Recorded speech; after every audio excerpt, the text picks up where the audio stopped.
जब ऐसा होने लगता है, कर्म भ्रष्ट होंगे, धर्म भ्रष्ट होंगे, ईमानदारी निष्ठा नहीं होगी, वेदों शास्त्रों पुराणों का अनुसरण हमने नहीं किया, अनुकरण नहीं किया, तो कथाओं को सुनते रहिए। कथाओं के महत्तम को गाने वालों की कमी नहीं।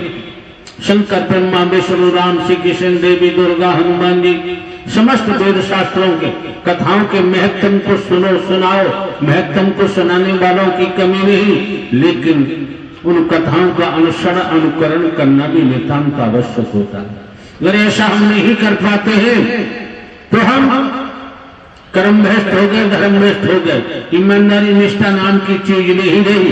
तो दिमाग में रखिए, जब समस्त संसार रूपी समाज भौतिकतावाद के जुनून में डूबा हुआ है, भेदभाव के जुनून में डूबा हुआ है, काम वासना के जुनून में डूबा हुआ है, झूठ के जुनून में डूबा हुआ है, मैं मेरी में डूबा हुआ है, तो स्पष्ट संकेत मिलने लगते हैं कि अब विनाशकारी लीला प्रारंभ होने वाली है। ब्रह्म की फिर बचाव संभव नहीं होता। ये परमात्मा कोई ककड़ी नहीं है, कोई गाजर नहीं है, कोई मूली नहीं है, न किसी खेत की घास है, न नाले की घास है। समझ सकते हो? शहतूत जानते होंगे आप, शहतूत के वृक्ष पर कभी भी गटर का कीड़ा पहुंच ही नहीं सकता।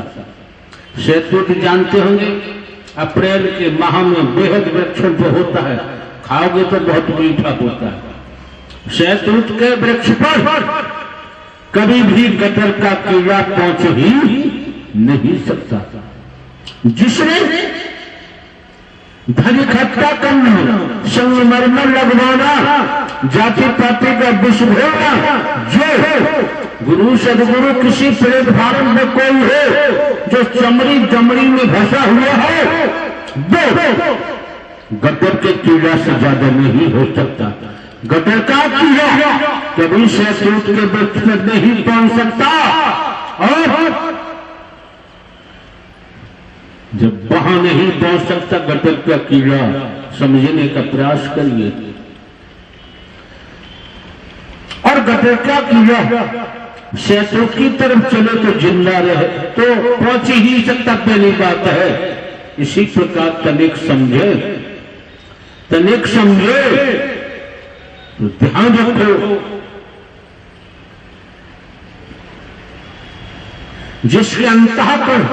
जिसका अंतःकरण पाप पवित्र है, अंतःकरण पारदर्शी है, वो कभी भी गटर का नाला जैसे ढंग, पाखंड, आडंबर, अंधविश्वास, ढकोसला, भेदभाव, जाति पाति, ऊंच नीच और शंकर, ब्रह्मा, विष्णु, राम, श्री कृष्ण, देवी, दुर्गा, हनुमान जी के नाम से धन नहीं ले सकता, वस्तु पदार्थ नहीं ले सकता।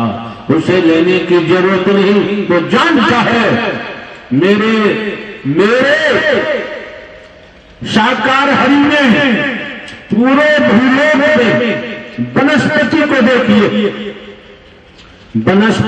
देखिए, फलों को देखिए, ड्राई फ्रूट देखिए, दूध देखिए, दही देखिए, छाछ देखिए, घी देखिए, तमाम प्रकार के अनाज है। अरे परमात्मा ने हमारे लिए पहले से ही खाने की व्यवस्था की हुई है, बस मेहनत करनी है, सब कुछ मिल जाता है। लेकिन ये सब कुछ पहले से ही दे दिया। मां के पेट से बाहर जब आए, माता के आंचल में तुरंत दूध दे दिया कि आपके मुंह में दांत नहीं, दूध दे दिया। जब ये दे दिया हरि परमात्मा ने, पेट भरने के लिए, झोपड़ी बनाने के लिए, खेती बाड़ी, नौकरी, व्यापार करना ही पड़ेगा। सब कुछ तैयार है, केवल मेहनत करनी है। लेकिन जिस लिए नारी का शरीर दिया है वो कार्य करने को तैयार नहीं। रूहानियत के मार्ग की तरफ जाओगे तो स्पष्ट है, रूहानियत के मार्ग पर किसी ढोंग, पाखंड, आडंबर, अंधविश्वास, ढकोसला की जरूरत नहीं। जो करेगा अनंत कालों तक वेद शास्त्र पुराण गवाह है, साक्षी है। कुत्ता कुतिया गधा घोड़ा गाय भैंस कीड़ा मकोड़ा सांप बिच्छू छिपकली के तनों में अपना भोगनी ही पड़ेगी, निसंदेह। रूहानियत का वार ज्ञान का नहीं, रूहानियत का वार पुस्तकों का नहीं है, न ज्ञान का। खाने पीने को सब दे दिया, मेहनत करो, खेती जमीन बस नरा से मिलता है, लेकिन ढोंग पाखंड आडंबर अंधविश्वास ढकोसला में फंसोगे। आज की दृष्टि को, आज के समय काल परिस्थिति को देखो, समदृष्टि का नाम आता है, कहां एक नूर से सब जगत है, सभी में एक ही नूर समाया है, न कोई बैरी न बेगाना है।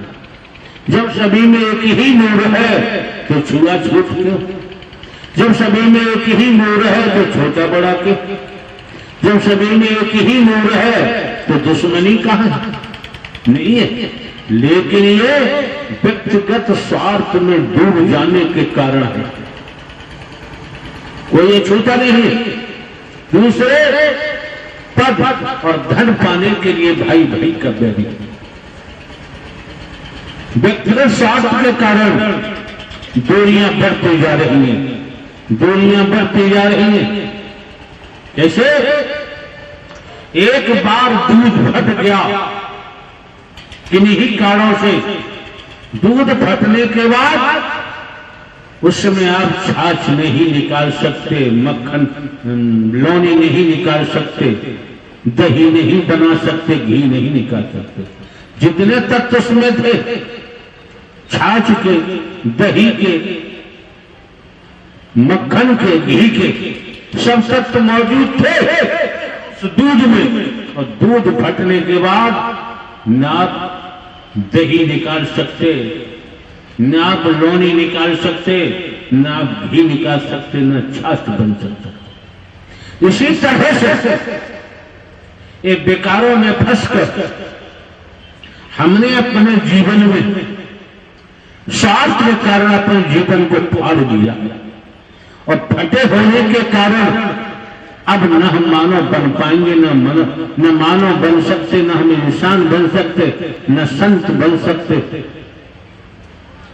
गुरु बन रहे हैं, सदगुरु बन रहे हैं, कलगी अवतार बन रहे हैं, माया नगरी बसा रहे हैं, संगमरमर के महल बना रहे हैं, वहां तुम लोग पहुंच नहीं सकते। बता दे आप, पता चल गया धक्के मार के निकाल दिया जाएगा। क्यों? तुम्हारे पास 10 लाख, 5 लाख, 20 लाख देने को है नहीं। तुम ऐसी पंडाल नहीं बना सकते, तुम्हारी औकात नहीं। के लिए बता, हमारी औकात नहीं कि ऐसे पंडाल धन से बनता है। आप आलीशान सोफे सेट पे नहीं बैठ सकते, आप लगा नहीं सकते आलीशान सोफा सेट। देसी घी के व्यंजन आप बना नहीं सकते। एक एक पंडाल में करोड़, 1-1 करोड़ रुपया खर्च होता, ज्यादा होता है। क्यों? हम जिन विभागों से आए हमको पता है, जानकारी है, हमारे द्वारा सब देखा हुआ। हरि परमात्मा की कितनी मेहर है आप लोगों तक। अगर संस्कार न होते तो आप आना नामुमकिन था, संभव नहीं था।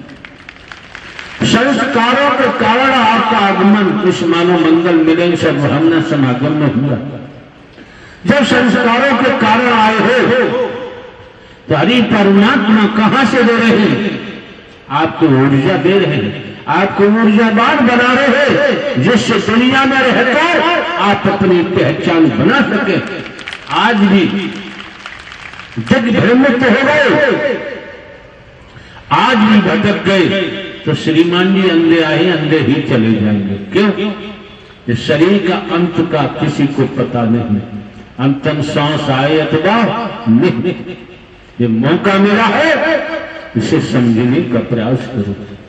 हम तो आपको वेद की बात बता सकते हैं, अंतरिक्ष की बात बता सकते हैं, लेकिन हम जोशी नहीं बनना चाहते और तमाम ऐसी बातें पसंद हम नहीं करते। क्योंकि हमको पता है आप लोग आते हैं, आपके इस मानव मंगल मिलन सद्भावना समागम में आने से, हरि दर पर आने से आपके दुखों कष्टों का निवारण होता है, आपको खुशियां मिलती हैं, आनंद मिलता है।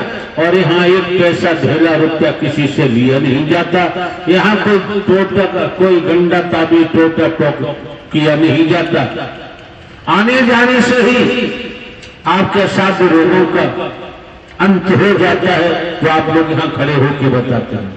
दुखों कष्टों का निवारण होता है, असाध्य रोगों का भी अंत हो जाता है। और तनिक चल पड़े वचन मानकर तो नौकरियां भी मिल रही है, परिवार में भी शांति है। अगर शांति मिल गई तो सब कुछ मिल गया। जीवन यापन के लिए तो कुछ करना ही पड़ेगा। ये भी ध्यान रखे, मरा हुआ दीपक कभी किसी को रोशनी नहीं दे सकता, मुर्दा चिराग कभी किसी को प्रकाश नहीं